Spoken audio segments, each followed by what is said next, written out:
What up, fight world? It's your boy Ego, and I'm back with some more boxing. Well, new media. Now, once again, the greatest thing about this whole new media movement is it's not merely just my opinions. A lot of what I say is substantiated or later proven right. And Jessie Vargas, I'm on his Instagram account, and looky here. He posted a picture, someone did a graphic. It says Pacquiao versus Vargas. And this is the caption from Jessie Vargas.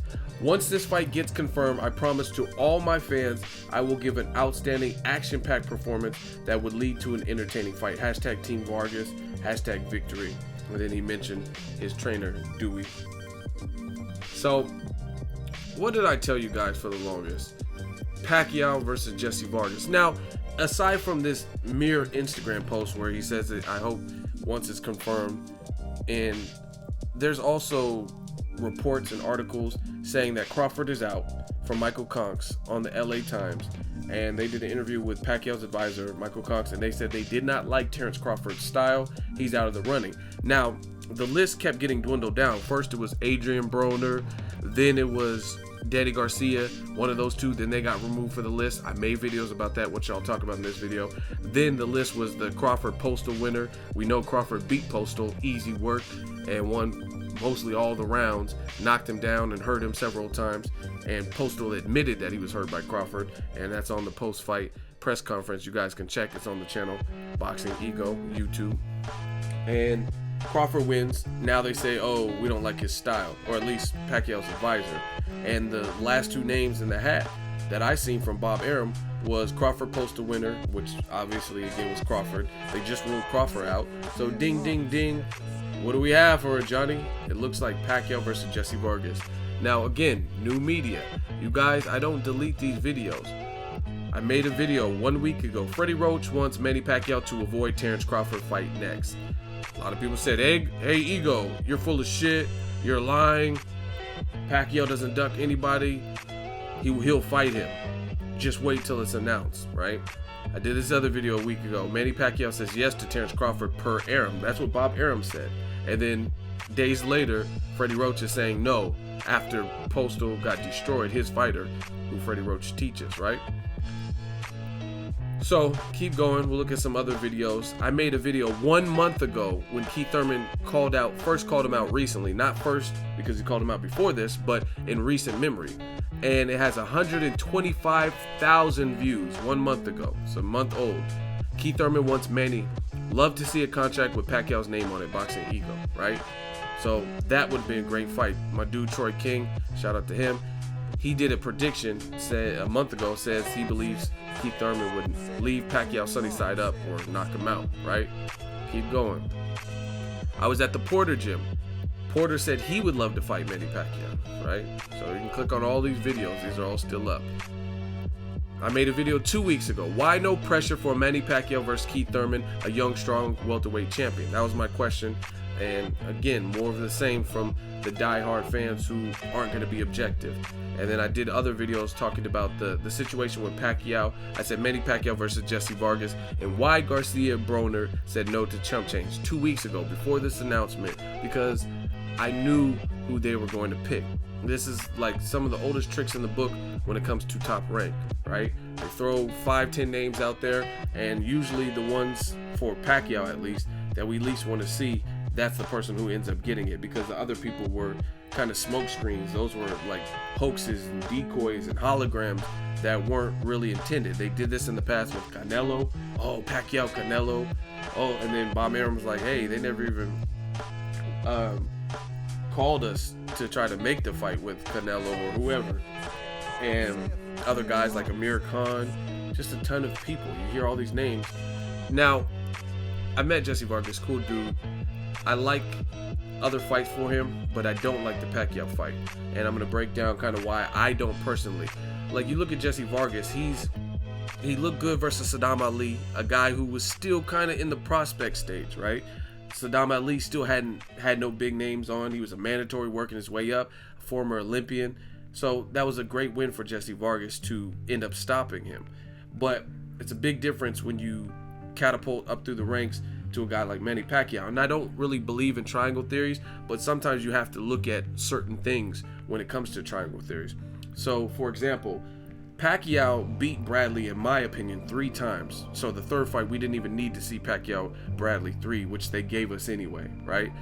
I thought Pacquiao won the first 2, and then I thought he won the third one. So to me, in my mind, he beat Bradley 3 times. The first one was more competitive than some people thought, but I still had Bradley losing, right? And then the second and the third, he clearly lost because he started off well in the second and he kind of fizzled out and punched himself out or whatever in the second, and he got knocked down twice in the third. So, I mean, clearly Pacquiao victories, right? And Bradley dominated Jessie Vargas for all but 1 round. There was a little last-minute shocker and a mishap with the bell with referee Pat Russell, but he was annihilating Jessie Vargas, right? And Bradley's a guy who moved up to welterweight after Pacquiao, and he has limited power. Hell of a boxer, great resume, but he's not too much on the power side.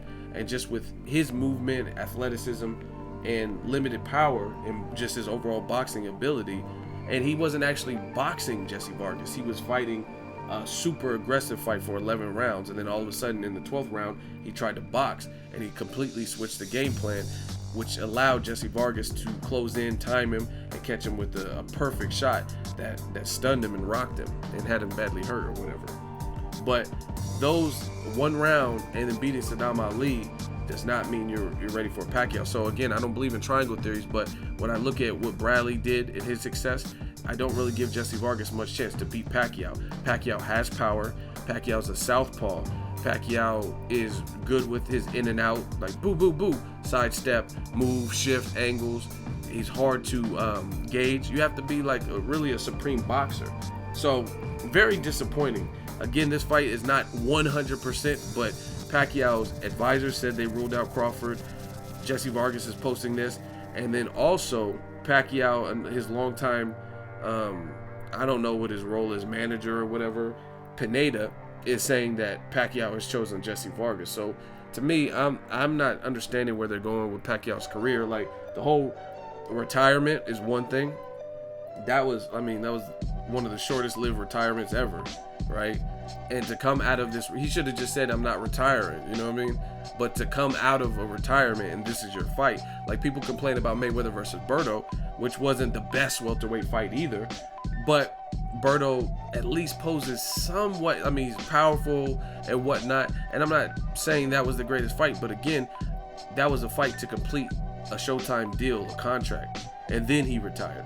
But if Mayweather came out of retirement to fight Berto, it would be kind of the same thing. Like, damn, your first comeback fight is a fight that nobody's really asking for, and the only saving grace is the fact that Jessie Vargas is tough, right?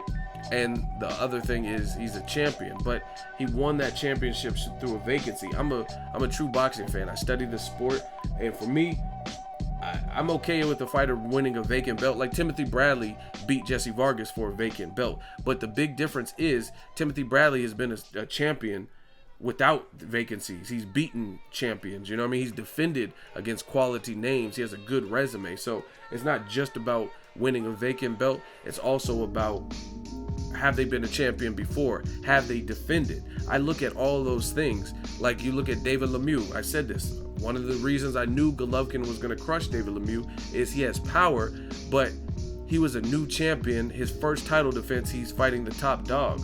I don't even know if David Lemieux would beat Danny Jacobs, Curtis Stevens, Peter Quillen. I mean, those are all good fights. He might be able to beat him, but I don't know. And he never defended, and immediately fought the big bad wolf, which is Gennady Golovkin, right? Same thing with Jessie Vargas. I know he was going to fight Kell Brook. Kell Brook's now fighting Golovkin, but there's other fights for me. And if he were ever able to beat an Adrian Broner, beat a Danny Garcia, beat a Kell Brook, if Kell Brook stayed behind, beat a guy like that, Amir Khan, I mean somebody at welterweight to warrant this, then that would make sense. To me, the Saddam Ali fight, it was an impressive win, but that's not enough because Saddam Ali, I don't think he was ranked as high as guys like a Danny Garcia would be. So I have to see more from a Jessie Vargas. I mean, not too long ago, he fought a southpaw who is eons behind Pacquiao, and that's Antonio DeMarco. Broner chopped DeMarco up, and DeMarco had steam because he had knocked out John Molina in like one round, 30 seconds or something like that. And Broner chopped his ass up like good. And it was a competitive fight with Jessie Vargas. Timothy Bradley, he was losing 11 out of 12 rounds, things like that. So and to me, I thought Jessie Vargas lost to Alec Verdiev, a guy Broner beat very easily, right? And it's good that he bounced back his career with all the trainer switches, the Roy Jones, the Eric Morales, and now he's with Dewey Cooper and stuff like that. But I have to see a lot more to think that this fight would be competitive. Pacquiao is still, even at this age, he's a legend. He has power. He's a southpaw. He's hard to read. And certain stylistic fighters are going to be, to me, the only fighters that could trouble him. So it's just a shame for Pacquiao to come out of retirement and fight this. Like I said, the only thing, this is like a Canelo Liam Smith. It's not as, I don't know. I don't know if it's as bad, just because Canelo vacated and ducked Triple G, and then he went down to a weight he hasn't fought in 5 fights, things like that. But it's in the same realm in the sense of it's a fight that nobody asked for, and the only way to really sell it is say, hey, this guy Liam Smith is a champion through a vacant belt. I mean, that's what you could say with Jessie Vargas, right? He won a belt that was vacant, and now he's a champion. That's really the only selling point. Stylistically, there are far better fights, and like I said in this previous video, which a lot of people, it's so funny to me. I make videos like this. Go look at the comments. 2 weeks ago, 12,000 views. Why no pressure for Manny Pacquiao versus Keith Thurman, a young, strong welterweight champion? And people made excuses. New media, go look at these videos, right? People made excuses saying, oh, Keith Thurman, he's not a big enough star. But Jessie Vargas is. Keith Thurman has the highest, most watched fight in 2016. That fight with Porter, right? Jessie Vargas doesn't have any kind of honors like that. Keith Thurman is a good boxer puncher with good movement. I believe he has more power than Jessie Vargas. He's undefeated, unlike Jessie Vargas, right? And he's also a champion like Jessie Vargas. But there's no pressure at all for Pacquiao to come out of retirement to fight a Keith Thurman. And some people are even saying Porter won. So that should be even more reason for you to fight him, because unlike Terrence Crawford, who looks stellar, Thurman has showed some vulnerabilities in the last 2 fights. He had a dog fight with Porter, and he also got hurt by Luis Collazo, versus Terrence Crawford moved up a division to 140, knocked out everybody he fought except for Victor Postal, and he dominated him, and that was considered the next best 140 pounder aside from him, and that was a champion. So okay, you don't want to fight Terrence Crawford because you don't like his style. What about Keith Thurman? Keith Thurman has action fights. His fight with Diego Chavez is a classic. It was a great fight. Porter, classic, right? And there's no pressure for those two to fight, right? I didn't really think they would try to do this, especially with all these pay-per-views, man. PBC is absolutely destroying. We're looking at Leo Santa Cruz versus Carl Frampton. We're watching fights like Porter Thurman, and this is on free TV or Showtime, which is a premium TV. Still cheaper to buy Showtime for 1 month than it is to buy a pay-per-view. And they're going to try to make this Jessie Vargas Pacquiao on pay-per-view. And then Crawford is deserving of a fight like this. Pacquiao says he's a small welterweight. Freddie Roach says he wants to make 140. Then you could go to 140 and fight Crawford, a champion. So if you're after a belt, which Pacquiao doesn't even need at this point, then Crawford's a champion too. And you said you want him to fight at 140. So to me, it's not making sense. It's not a good look to come out of retirement, in my opinion, to fight Jessie Vargas. Just too many questions.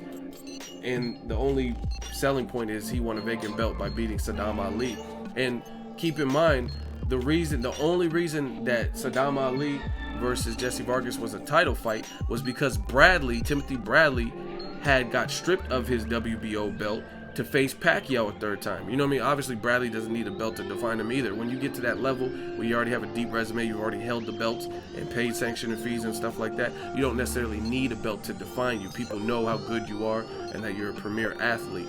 And Bradley fought Pacquiao a third time, wanted to set the record straight. It's a hell of a payday, and they stripped him of it because he wasn't able to fight his mandatory Saddam Ali. So that's why that fight was made. So that's the only reason it was a title fight.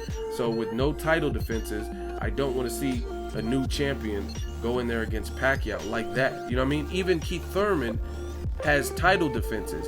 He beat a champion, Diego Chavez, for his belt, stopped him, still to this day, out of Brandon Rios, Tim Bradley, and other people who fought after Keith Thurman, Thurman was the only one to stop him, right? Stopped him, took his belt, and since then he's fought guys like Porter. He defended against Porter. He got elevated to like the regular or super champion version of that belt. He's beaten guys like, who else did he fight after Diego Chavez? He had a couple title defenses, Robert Guerrero and some other people. So again, new media. The funny thing is people make excuses why Pacquiao shouldn't fight Danny Garcia, why he shouldn't fight Broner. Okay, they price themselves out. Even though that fight's worth a lot of money, you want Pacquiao to reap all the benefits, him and his side, top rank, to get 25, 35 million, 40 million. You don't give a shit what Broner or Garcia gets. Okay, so moving down the list, there's also guys like Keith Thurman. I'm sure Keith Thurman knows he's not as big as a Broner and would take probably the 3 to 4 million that you offered him. But guess what? You never offered that to Keith Thurman, right? Even though he called you out twice, and I did a video with 100-something thousand views because people want to see that fight, right? And then people make other excuses why that fight shouldn't happen. Oh, Thurman, who is he? Nobody knows him. But you can't, this is the thing with new media. You can't use those piddly type of excuses, but the video from a month ago has 125,000 plus views. A video talking about Keith Thurman versus Pacquiao. Go look at other people's video talking about Pacquiao versus Jessie Vargas and tell me that their video has 100-something thousand views, right? So obviously, based on my viewership, you could tell there's an interest. And that's just one of the videos that I did about Pacquiao and Thurman, right? So there's obviously a desire to see that fight. Yeah, this other one has 12,000, it's 2 weeks old, right? So obviously there's a desire to see Pacquiao and Thurman. So you can't say that Thurman's not a big enough name, but Jessie Vargas is, right? And then there's other excuses like, oh, Pacquiao needs a tune-up. Since when do fighters need a tune-up off of sharp wins? He beat Bradley better than he beat him the first 2 times, knocked him down twice, which he hadn't done in the previous fights, and convincingly beat Bradley, right? And Bradley had no choice but to just suck it up and say, oh, Pacquiao's the better man, right? So you beat a guy with only 1 loss and gave him a second loss. And Bradley, we all know his resume, his pedigree, he's a great fighter. And you do it spectacularly. Everybody's writing articles saying, oh, Pacquiao's back. He reinvented himself. This is the old vintage Pacquiao. But now all of a sudden, he needs a tune-up. He needs a tune-up fight to fight Jessie Vargas or whatever excuse people are throwing out now. That doesn't make sense. You need a tune-up for Terrence Crawford, but then let the fans tell it. Terrence Crawford ain't fought nobody except for Victor Postal and Yuriorkis Gamboa. But you need a tune-up for a guy that's never fought nobody. Excuse after excuse, man. And it's just real disappointing because I'll tell you straight up, if I cover that fight and I get to see it for free, that's one thing. I'm not paying for it. If I'm at home, I'm not buying that pay-per-view. That's just me straight up. And again, it's nothing against either fighter. I like Jessie Vargas independently, but I would much rather see somebody who I consider in the same stratosphere of Jessie Vargas or what he needs to prove. That's like Broner's and Danny Garcia. Pacquiao is proven cream of the crop type of fighter. He just beat Bradley spectacularly, they said. So why does he need a tune-up fight against a champion who hasn't defended? So I don't really see the pay-per-view doing all that well. I don't think Jessie Vargas has a big enough draw, star power fan base or whatnot. I mean, even fights like Broner make more business sense. So you could have just paid him what he wanted. The fight's going to generate. I promise you. If Broner fought Pacquiao, with Pacquiao losing to Mayweather, Broner being linked to Mayweather, and Broner being outspoken, loudmouth, being in jail all the time, and man, you know, AB, all this, that would sell. So that fight would generate a lot of money. So they're better off just giving Broner or Garcia a more reasonable number for what the fight is going to gross, right?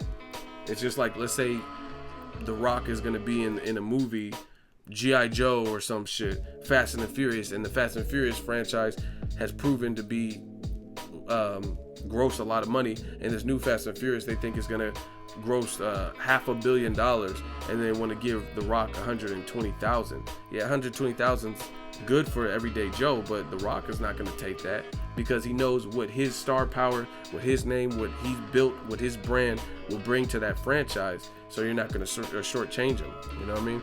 So if they weren't going to fight a Broner Garcia, let's say they wanted too much, Keith Thurman, I'm sure he doesn't want too much, and he's a champion. Terrence Crawford, I'm sure he wouldn't want too much, and he's a champion. Even Sean Porter, and that's just me personally. I would rather see an old sparring partner of Pacquiao than a champion, even though he's coming off a loss, just because I know what Sean Porter brings. He showed a hell of a beard, hell of a chin in his fight with Thurman, and he has a rugged style. So if Conks is saying that he hates Terrence Crawford's style or whatever, Sean Porter has a rugged style, and he'll be there to hit, you know what I mean? So that would be a good fight for Pacquiao too. It just, I don't really have much interest in the Jessie Vargas fight. Drop it in the comment section, let me know what you guys think. Looks like that will be the case, Vargas versus Pacquiao. Like I told you, easy work. Y'all don't want to listen, new media. Make your excuses now. Drop it in the comment section. Make sure you like my video as always. Hate, comment, and subscribe. Till next video is Ego signing off. So if you enjoyed this video and want more content like this on the channel, you can show your appreciation by going to the PayPal donate button or the YouTube support button. And you can donate any amount that you feel is equivalent to the value of this video. Much more to come. Thank you guys for your support. Boxing Ego, the future of boxing.